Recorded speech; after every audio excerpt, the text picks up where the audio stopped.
확진자 감소세에도 불구하고 하루 만에 2배 이상 증가해서 신규 확진자 26만 명대를 기록했죠. 이런 가운데 XE 변이가 해외 곳곳에서 확인됐고 정부는 이 변이의 특성에 따라서 사회적 거리 두기 등의 조치를 다시 시행하는 방안도 고려될 수 있다고 밝혔습니다. 이런 가운데 정부는 확진자가 직접 치료제를 수령하는 것을 비롯해 재택 치료 기간 단축 조정 여부를 검토하고 있습니다. 관련 내용들 신상엽 KMI 한국의학연구소 위원장과 함께 짚어보겠습니다. 어서 오십시오. 네, 안녕하세요. 네, 안녕하세요. 네, 신규 확진자 수가 하루 만에 2배 이상 증가를 했습니다. 다만 지난주와 비교를 했을 땐 8만여 명 줄어서 이런 추세 어떻게 보고 계십니까? 일단 지금 그 4월 달 들어가면서 제가 보기엔 전 국민 반 이상은 이미 지금 감염이 된 그런 상황인 것 같고요. 그 사회 활동이 활발한 이제 직장인들이나 이렇게 학생들 같은 경우는 사실 거의 3분의 2 가까이 감염된 그런 상황인 것 같고, 그런 상황에서 이제 집단 면역이 형성이 되면서 전체 확진자 수 규모가 줄고 있는 건 맞는 것 같습니다. 그리고 이제 앞으로도 더 줄어들 가능성이 이제 높은데요. 다만 지금 이제 우리가 지금 확인하고 있는 그런 확진자 수는 이제 확인된 확진자 수거든요. 전체 확진자 수는 아니고. 근데 이게 좀 해석할 때 좀 주의가 필요하긴 합니다. 왜냐하면 과거에 이제 PCR 검사로만 이제 확진했을 때와 달리 지금 신속항원 검사가 확진으로 인정이 되면서 지금 최근 들어서 주말에는 PCR 건수가 10만 건을 약간 넘어갑니다. 그리고 평일에도 20-30만 건밖에 안 되거든요. 그러니까 한때는 100만 건이 넘어갔던 이 PCR 검사가 확 줄어들고 지금 거의 3분의 1 토막난 상황이고, 그 대신에 신속항원 검사가 이제 2~3배로 늘어나는 그런 상황에서 지금 확진자 수가 검출이 되는 거기 때문에 사실 이제 정밀한 PCR 검사가 줄고 좀 사람 환자를 많이 놓치는 이제 신속항원 검사가 늘었다는 얘기는 지금 찾아내고 있는 확진자 수가 과거보다 더 검출률이 떨어졌다는 얘기거든요. 그래서 지금의 확진자 수 규모만 가지고 이렇게 하루가 늘었다 줄었다를 갖고 크게 영향을 받을 수는 판단하기는 어렵지만, 다만 전체적인 추세가 감소하는 건 맞는 것 같고요. 네. 지금 이미 집단 면역도 어느 정도 형성이 된 걸로 보이는 그런 상황이라고 볼 수 있습니다. 네, 확진자 수는 감소 추세로 보인다. 다만 후행 지표는 여전히 좋지가 않습니다. 방역 당국은 그러면서도 이 위중증 환자나 사망 지표가 다음 주쯤 꺾일 것이다, 이렇게 전망을 하고 있거든요. 위원장께서도 동의하십니까? 지금 집단 면역이 생긴다는 얘기는 이 오미크론이나 지금 이제 오미크론이나 이제 스텔스 오미크론이라고 불리는 BA2, 거기에 이제 또 혼종인 그런 XE까지 생겼는데, 이 셋 다 마찬가지로 이 오미크론을 앓고 지나간 분들은 사실 재감염이 생기기가 굉장히 어렵습니다. 그러니까 결국은 이런 오미크론 유행 상황 하에서 이 집단 면역이 생겼다라고 한다 그러면 결국은 앞으로 이 면역이 유지되는 3개월 정도는 대규모 유행이 새롭게 발생하거나 위중증 환자가 새롭게 갑자기 느는 그런 현상들이 생기기는 어렵고, 전반적으로 어느 정도 유행이 소강 상태에 들어갈 가능성이 많기 때문에 장기적으로는 이제 위중증이나 사망자 수 역시도 감소할 가능성이 있는데, 그게 지금 당장 할 거냐 이런 것들을 지금의 수치를 가지고 판단하기 조금 어렵습니다. 예, 현황에 대해서 좀 짚어봤고요.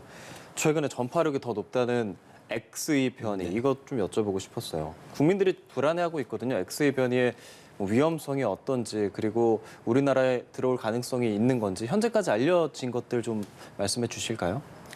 일단은 지금 국내는 이제 BA2라고 불리는 이제 스텔스 오미크론이 우세종이 됐고요. 이제 오미크론과 이제 스텔스 오미크론이 이제 같이 공존하고 있는 상황인데, XE는 사실은 그 아종이라고 보면 됩니다. 지금 이제 어떤 상황이라고 보시면 되냐면, 오미크론에 감염됐었던 분들은 사실 스텔스 오미크론이나 이런 XE에 감염될 가능성이 굉장히 낮습니다. 재감염 가능성이 낮은데, 오미크론에 감염되지 않았던 분들 중에서 지금 일부가 스텔스 오미크론에 감염이 되고 있고요. XE 역시 들어오겠죠. 이제 들어오게 되거나 우리나라에서 생기거나 한다 그랬을 때는 또 오미크론이나 스텔스 오미크론에 걸리지 않은 분들이 또 이제 이 XE에 걸리게 될 겁니다. 그러니까 결국은 이제 이런 이미 확진돼서 앓지 않은 분들은 계속 스텔스 오미크론이나 XE의 위험에 계속 노출된다는 의미거든요. 그 과정에서 이제 확진자 수 규모가 어느 정도 이제 지속적으로 유지될 가능성은 있지만, 이게 대규모 유행을 다시 만들거나 하기에는 사실 비슷한 그런 면역을 대부분 사람들이 지금 갖고 있는 상황이기 때문에 대규모 유행을 하거나 이러기는 어렵습니다. 그럼 들어오겠죠라고 말씀을 해주셔서 이 XE 변이가 국내에 들어오는 거는 어느 정도 기정이라고 봐야 네, 할까요? 뭐 기정사실로 봐야 될 것 같습니다. 아, 그렇습니까? 어느 정도는. 예. 그리고 또 궁금한 것은 해외 사례를 보면 미국은 지금 스텔스 오미크론이 72%로 우세종화가 돼서 재확산하는 거 아니냐 했는데 신규 감염자가 또 다시 좀 줄고 있는 상황입니다. 국내 같은 경우는 늘고 있고 아시아나 일부 유럽 국가에서는 재확산을 또 하고 있는데 이런 뭐 국가별로 차이가 어떻게 발생하는 거죠? 일단은 이제 이 스텔스 오미크론이나 이 XE 같은 경우는 그게 지금 살아남아서 유행을 하고 있다라는 것 자체가 기존의 오미크론보다 전파력이 강하다라는 의미거든요. 그러니까 이제 결국 그 오미크론이나 스텔스 오미크론에 걸리지 않은 분들 중에서 이 강력한 전파력 때문에 일부가 이제 XE에 이제 감염이 되는 그런 상황들이 벌어지고 있고 해외에서 이제 그런 상황들이 나타나고 있는데 이제 결국은 이제 이 위중증이나 사망자는 변이의 종류가 아니라 얼마만큼 확진자 수 규모가 크냐 또는 그 의료 시스템의 부하가 크냐에 따라 달라지는 거거든요. 그래서 그런 상황에 각 나라의 상황에 따라서 확진자 수 규모가 그 의료 시스템의 그런 부하를 일으키는 상황이라 그러면 위중증이나 이제 사망자가 늘어나지만 그렇지 않은 상황에서 그냥 전파력이 높은 이런 감염이 일어났다고 해서 이렇게 그런 영향을 받지는 않거든요. 그래서 그 각 나라마다의 그 상황 따라서 달라지는데 우리나라 같은 경우는 지금 집단 면역을 형성하고 있고 이제 어느 정도의 위중증 환자나 사망자 수 감소가 어느 정도는 좀 예측이 되긴 하거든요. 그래서 크게 뭐 이제 이후에 그런 심대한 그런 위중증 환자 증가나 이런 영향을 주지는 않을 거라고 생각을 합니다. 네. 이런 가운데 코로나 확진자도 동네 병의원에서 대면 진료를 받을 수 있게 된 상황입니다. 이에 생활치료센터 가동률이 뚝 떨어져서 생활치료센터가 원래 경증 환자 격리를 목적으로 하는 곳인데 결국 폐지 수순으로 가는 게 맞다고 보십니까? 이제 과거에는 이제 결국은 입원을 하거나 생활치료센터에 입소를 하거나 두 가지 방법밖에 없었거든요. 예. 재택치료가 아예 없었지 않습니까? 그렇죠. 근데 네. 이제 재택치료가 활성화되면서 입원 환자는 입원을 하는 거고 이제 생활치료에 과거엔 생활치료센터에 전부 다 들어갔었는데 이분들이 나눠지는 거죠. 재택으로 가거나 생활치료센터로 가거나. 근데 지금은 이제 재택치료 이쪽 부분이 활성화되면서 생활치료센터는 뭐 혼자 뭐 독거하시거나 아니면 그 격리 환경이 좋지 않거나 아니면 정말 고위험군이나 이런 선별된 분들만 들어가고 있거든요. 근데 이런 분들이 생활치료센터가 또 필요 없느냐? 또 그건 아닙니다. 그래서 생활치료센터의 유용성이 떨어지면서 지금 이제 뭐 가동률이 뭐 20% 아래로까지도 이렇게 떨어지고 있는 상황에서 이제 점차적으로 이제 사실 필요성이 떨어지기 때문에 줄여는 가야 되겠지만 꼭 필요한 분들이 있기 때문에 이제 축소해가지고 꼭 필요한 분들만 이렇게 입소하실 수 있게 이렇게 유지가 필요는 하다고는 생각이 됩니다. 네. 다음 주부터는 선별진료소와 임시선별검사소에서 실시하던 개인용 신속 항원 검사를 중단합니다. 이게 전문가용 신속 항원 검사, 그러니까 병의원에서 하는 것만으로도 충분할까요? 지금 그 선별진료소를 뭐 최근에 가보신 분들은 알겠지만 지금 선별진료소 이제 특히 임시선별진료 이런 데 가보면 그 신속항원 검사 줄은 아예 없습니다. 그러니까 이제 그 수요 자체가 지금 거의 없는 상황이고요. 네. 선별진료소의 PCR 검사 줄도 지금 제가 그 줄 서 있는 걸 본 적이 없습니다. 최근에. 그럼 보면 그 선별진료소에서 검사하셨다는 분들을 보면 오후에 검사했는데 지금 밤이면 결과가 나옵니다. 그러니까 지금 PCR 검사의 그 부하가 전혀 이루어지지가 않고 있고 역량의 문제가 전혀 없는 상황이고 선별진료소의 신속항원 검사는 아예 수요 자체가 지금 사라지는 것들을 정부에서 확인을 하고 있는 상황이거든요. 그러니까 수요가 없으니까 그걸 갖다 유지할 이유가 없고 선별진료소는 이제 PCR 검사 위주로 해서 고위험군이 빨리 검사 받고 빨리 검사 확인하고 이렇게 만드는 게 사실 그 인력 운영상으로도 중요하고 고위험군한테는 좀 더 안전할 수 있고 이런 방향이기 때문에 사실 이제 수요가 떨어지는 이제 신속항원 검사는 이제 선별진료소는 안 하는 방향이 장기적으로는 맞다고 생각을 하고요. 사실 병원에서 신속항원 검사를 하게 되면 바로 뭐 진단도 확인해주고 뭐 그 약 처방도 바로 받을 수가 있기 때문에 사실 그런 부분들이 훨씬 더 활성화돼서 지금 어느 정도 정착을 한 상황이라서 지금 선별진료소의 신속항원 검사는 사실 그 수요 자체도 그렇고 뭐 이용 자체도 그렇게 크게 좀 도움이 되지는 않는다고 생각합니다. 네, 그런데 동네 병의원에서 전문가용 신속항원 검사는 아무래도 비용이 발생하다 보니까 사람들이 검사를 받는 걸 좀 꺼릴 수 있지 않을까 이런 우려도 있거든요. 글쎄 뭐 비용이 뭐 한 5천 원 정도 발생은 하긴 하지만 사실은 뭐 바로 진단도 되고 처방을 받으면 처방 뭐 약값을 내지도 않거든요. 그래서 이게 사실 선별진료소를 가게 되면 거기서 바로 뭐 약을 받을 수도 없고 뭐 그런 상황에서 사실 효용성이 떨어지기 때문에 그 수요가 그렇게 않은 상황에서 크게 뭐 문제가 될 것 같지는 않고요. 뭐 그런 그 자가검사 키트는 언제든 또 뭐 지금 집에서 또 검사를 하실 수 있는 상황이기 때문에 그렇게 크게 뭐 지금 수요가 문제가 되지는 않을 것 같습니다. 네. 그리고 변하는 것이 하나 더 있습니다. 식약처에서 코로나19 자가검사 키트 판매 가격 6,000원으로 일괄 지정했었는데요. 오늘부터 이 가격 지정 방침이 해제가 됐습니다. 그러면 앞서 보건소에서 신속 항원 검사가 중단이 되면 이 자가검사 키트에 대한 수요가 폭발적으로 늘어날 가능성 있지 않을까요? 글쎄 지금 뭐 그 선별진료소에서 신속 항원 검사가 많이 이루어지지도 않고 있고요. 그다음에 자가 검사 키트의 수요가 요즘에 그렇게 무슨 크게 문제가 되고 있는 그런 상황도 아닌 것 같거든요. 그래서 생산에도 문제가 없고 최근 들어서는 그 자가 검사 키트를 구매하는데 그렇게 큰 문제가 있었던 것도 아닌 것 같고 또 병원에서 신속 항원 검사를 중단한다 그러면 뭐 큰 문제가 될 수 있지만 그런 것도 아니고 그래서 전반적으로는 제가 보기에는 마스크가 맨 처음엔 좀 뭐 문제가 있었지만 지금은 안정적으로 공급되고 뭐 수요나 공급에 문제가 없는 것처럼 자가검사 키트 자체도 뭐 장기적으로 그렇게 크게 무슨 그 문제가 되거나 그럴 가능성은 별로 없을 것 같고요. 지금 이제 오미크론 유행 상황에서는 사실 우리가 지금 신속 항원 검사를 뭐 적극적으로 도입해서 사용을 하고 있지만 향후에 이제 뭐 새로운 뭐 유행이 오게 됐을 때는 사실 PCR 역량이나 이런 부분들을 좀 더 확대를 해서 이제 PCR 검사 위주로 뭐 진행을 해야 되지 않을까 생각을 하고 있습니다. 그럼 앞으로 6,000원이라는 가격도 변동이 될 가능성이 있겠네요.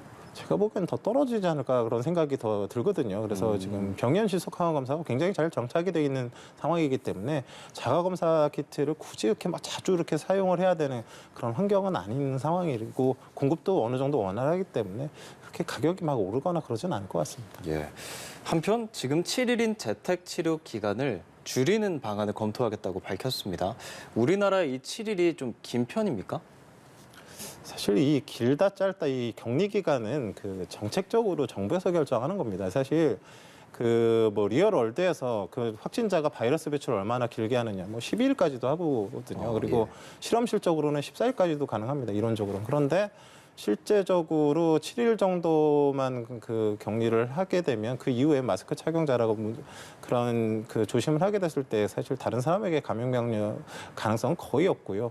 5일 정도만 돼도 뭐 해외 뭐 많은 나라도 5일도 채택을 하고 있지만 그건 정책적으로 했을 때 크게 문제가 없거든요. 근데 지금 이제 우리나라 같은 경우는 이 오미크론이 대규모 유행을 하면서 집단 면역이 형성이 된 상태입니다. 그래서 어느 정도의 그런 그 지금 재택 치료 기간을 줄여서 그런 뭐 좀 감염을 허용을 하더라도 이게 대규모 유행이나 이런 식으로 나타나게 될 가능성이 지금 굉장히 현저하게 낮은 상황이기 때문에 전체적인 유행의 이제 규모를 관리하는 그런 정부의 정책 판단에서는 뭐 이걸 줄일 수 있는 가능성도 충분히 있다라고는 생각을 하는데 그게 뭐 안전해서 줄였다기보다는 그게 지금 집단에서 이게 그 유행을 방역 상황에서 관리가 가능하기 때문에 줄이는 그런 방향이라고 이제 보시면 될 것 같습니다. 정책적인 부분이라는 말씀해 주셨고요. 일단 확진자가 직접 약을 수령하게 가능하게 될 것이라고도 했고 또 고령층이나 기저질환 같은 고위험군은 우선으로 검사와 치료를 하는 패스트 트랙을 도입하겠다는 것도 밝혔는데 패스트 트랙 이건 어떤 방식이죠? 저는 뭐 굉장히 중요하다고 생각을 하는데요. 지금 같은 경우는 진단이 된 이후에 고위험군들이 집중관리군으로 들어가서 관리를 받지 않습니까? 네. 근데 이제 패스트트랙은 뭐냐면 아예 검사부터 달라지는 거죠.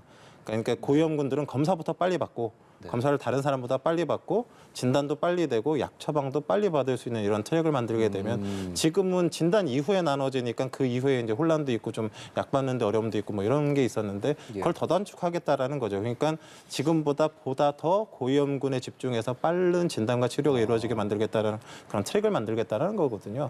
당연히 뭐 이런 것들은 되는 게 좋을 것 같고요. 근데 그 이 방식이 어떻게 될 건지에 대해서 아직 정확하게 뭐 나온 건 아니기 때문에 전체적인 흐름이나 이런 방향은 당연히 이런 패스트 트랙이 만들어지고 이런 방향으로 하는 게 맞다고 생각을 합니다. 네. 한편 정부가 코로나 유행이 좀 안정되면 2주 후에는 실외에서 마스크를 벗을 수도 있다. 이렇게 밝혔습니다. 실외에서 마스크를 벗는 것에 대한 기대와 우려가 교차하는 상황인데 위원장께서는 어떤 의견이십니까? 사실 뭐 2주 정도 지나게 되면 사실 뭐 소위 얘기해서 걸릴 사람들은 대부분 다 걸리면서 사실 유행이 어느 정도 안정이 될 거는 같습니다. 근데 이제 마스크 뭐 실외 마스크야 사실은 뭐 실외 같은 경우는 애초에 그런 위험성이 높지가 않은 상황에서 집단 면역까지 어느 정도 형성이 돼서 한 3개월 정도까지는 오미크론이 유행한다라는 전제, 그러니까 오미크론과 오미크론 아형들이 유행한다는 전제하에서는 한 3개월 정도는 어느 정도 이제 유행에 있어서는 안정세가 될 것 같고 실외 마스크를 벗을 수 있는 그런 환경이 될 수도 있을 거라고 생각을 합니다. 다만 글쎄 지금 아직은 오미크론 유행이 완전 안정세가 아니고 위중증이나 사망자가 이렇게 나오는 상황에서 정부에서 이렇게 무조건 안전하다, 괜찮다 이런 메시지 계속 주게 되면 지금 위험에 빠져 있는 분들이 이제 감염자가 늘어날 수가 있거든요. 그래서 장기적으로 그런 것들이 가능하더라도 그걸 미리미리 뭐 얘기를 해서 안정적이다라는 메시지를 미리 주는 것들은 조금 이렇게 좀 생각을 해봐야 되고 좀 조심을 해야 될 것 같다는 생각은 듭니다. 그렇군요. 그리고 장례 대란이라는 말까지 있었잖아요. 사망자가 많이 발생하는 참 안타까운 상황인데 그래서 화장뿐 아니라 매장이나 연습도 가능하도록 했습니다. 그런데 일부 장례식장이랑 정부의 의견 차가 좀 있는 것 같아요. 매장은 가능은 하겠죠. 근데 이제 그런 건 있습니다. 이제 사망하시더라도 바이러스가 그 사망하신 분 안에서 어느 정도 생존을 하게 됩니다. 그리고 외부에 배출된 작년 사망하신 분 외부에 배출된 바이러스도 일정 부분 살아남거든요. 그게 장기적으로는 적절하게 이제 조치가 되지 않으면 수일간 살아남을 수도 있습니다. 그래서 적어도 그런 부분에 대한 안정성을 확보할 수 있는 프로세스가 만들어지고 그런 장례에 임하시는 분들이나 장례에 하시는 분들이 안전성을 도모하는 그런 상황들이 잘 만들어지고 갖추어지고 이게 정비가 된 다음에 그런 매장이나 이런 부분들은 좀 진행이 돼야 되지 않겠나 그런 생각을 합니다. 네. 그리고 코로나19 누적 확진자가 1,400만 명을 넘다 보니까 다양한 후유증을 호소하는 국민들이 많습니다. 실제로 이런 롱 코비드 증상에 대해서 정부 차원의 연구, 지원도 필요해 보이는데요. 앞으로는 사실은 코로나 확진자보다는 롱 코비드가 훨씬 더 이슈가 될 거라고 생각을 합니다. 지금 WHO에서는 감염 후 3개월 이내에 뭔가 증상이 생겼는데 그게 2개월 이상 지속되면 롱 코비드라고 얘기를 하는데 지금 해외 연구 결과를 보면 그 롱 코비드를 경험하고 고생하시는 분들이 10에서 20% 정도 된다는 거거든요. 그러니까 2개월 이상 그런 것들을 고생을 하신다는 건데 네. 실제적으로 지금 우리나라 연구는 많지는 않지만 이렇게 짧게 이런 것들을 겪는 분들은 80%가 넘어가고 있고 장기적으로 문제가 될 수 있기 때문에 정부 차원에서 이건 좀 대책을 세워서 의료계와 같이 좀 이렇게 대비를 해야 될 거라 생각을 합니다. 네, 알겠습니다. 지금까지 신상엽 KMI 한국의학연구소 위원장과 말씀 나눴습니다. 고맙습니다. 고맙습니다. 네, 고맙습니다.